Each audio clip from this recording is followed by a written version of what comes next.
Welcome back. We took a quick look at the loonie early in the program. Let's do so again. There you see the Canadian dollar at just below 70.5 cents US, and it has rallied. The direction of travel through the month of February has been up. Now, as we noted, that's mainly a story of US dollar weakness. We measure the Canadian dollar most frequently in US dollars, and it's like a seesaw. When one goes up, the other goes down, and the US dollar has been coming down recently. Let's continue our conversation with Christine Tan on the Canadian economy, the Canadian dollar, and the Bank of Canada. Christine is a portfolio manager at Sun Life's SLGI Asset Management. What's your take on the Canadian dollar right here? Where is it going? Yeah, well, it looks like it's range bound. So the currency seems to be at least a little bit comfortable that if we do get some tariffs, maybe it's not that bad. Again, as we spoke about in the earlier segment, we really try to caution investors against assuming that there's going to be no tariffs, because there's this bigger vision that the new administration in the U.S. has around tariffs and what it does for their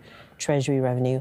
So where could it go? I mean, if we do really go back to that 25% scenario, the currencies could revisit the lows that we've seen over the last 20 plus years, right? So that's kind of a starting point. And Does it stay there? 67, 68 cents or so, right? Correct. Does it stay there? It depends, because remember, one of the key things that we've already seen, we've got an election, a little bit of a Ontario election, and then we've got a leadership race in the Liberal Party and potentially a federal election coming up soon. And a key tenet of both candidates have been about trade diversification. So the assumption that we're just going to absorb the entirety of the 25% tariffs, if it does play out that way, or 10% tariffs, might turn out to be pessimistic, because there will be offsets. But in the meantime, certainly the currency is kind of pricing in a little bit of relief. We're not taking it for granted. We did have a currency hedge kind of a couple of weeks ago now. We've taken that off at this level.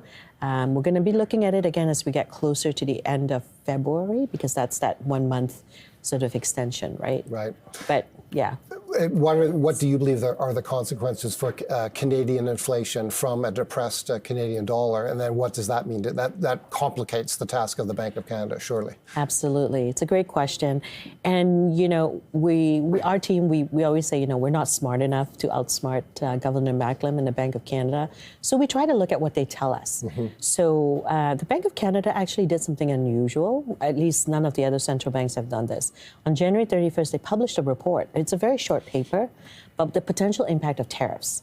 So their scenario was a 25% flat tariff U.S. on Canadian goods, and then a retaliatory 25% flat tariff on Canada on U.S. goods. So clearly a little bit of a bad case scenario, I would say.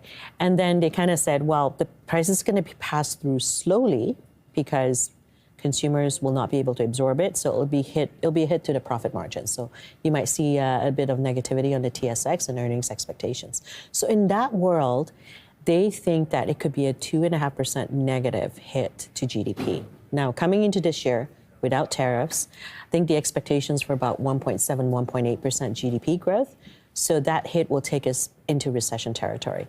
The inflation hit is not going to be as great, assuming a partial pass-through. It could be anywhere from 0.2 to 0.8% higher inflation. So what the bank is telling you is inflation, of course, there's going to be an impact, but the hit will be more on the growth side, and therefore likely see more cuts. And to your point, that's going to weigh on the Canadian dollar and potentially add to the inflationary impulse a little bit further.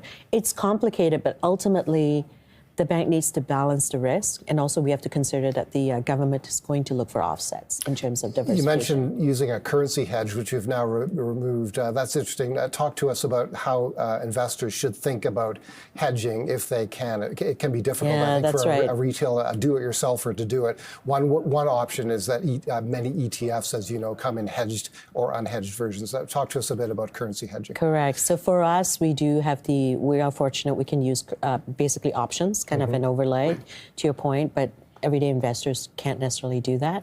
So one very simple way, but it's more of a longer term play, would be just to stay diversified. If you own U.S.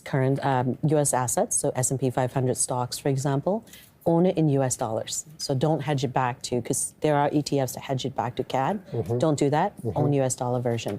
The other thing you could do is just own a little bit of gold.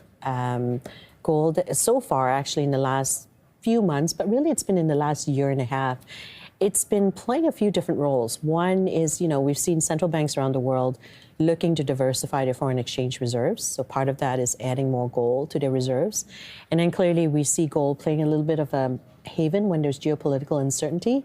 And then, of course, when there's currency volatility, it can play a bit of a hedge as well. It is more difficult for a retail investor. We wouldn't recommend trying to time currency in the short term because it's very hard to get right. But just if you stay diversified, own a little bit of U.S. assets, a little bit of gold, and global assets, I think that's one way to kind of diversify your risk. So you're constructive on gold. Why don't we finish there? Yeah, exactly. We are constructive on gold. We do have a sort of a position in the commodity itself. Christine, thanks a great deal for being here. Thank you for having me. Christine Tan is portfolio manager at